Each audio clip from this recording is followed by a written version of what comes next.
Welcome to the last breakfast. Please enjoy the video. You start by confirming prerequisites.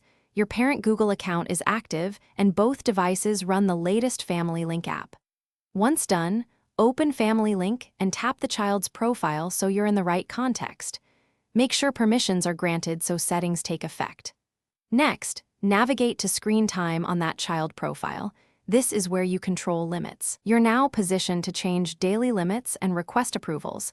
Take that first action.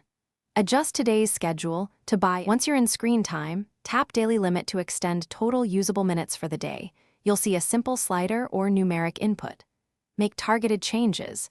Tweak bedtime to shift usage windows and set app timers to free specific apps. If you need extra minutes immediately, choose Add Time or Approve More Time. This overrides limits for a session. Be deliberate. Changing recurring allowances adjusts long-term access, whereas Add Time is a one-off boost you control on demand.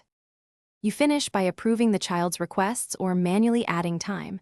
Approve requests if they asked, or tap Add Time for an immediate extension.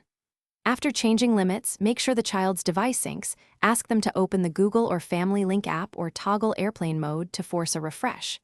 If changes don't apply, check for stale app versions, poor internet, or that the child account is still supervised. These are the common blockers. If needed, sign out and sign back in to relink settings. Thanks for watching. If this was helpful, leave a like and consider subscribing. See you next time.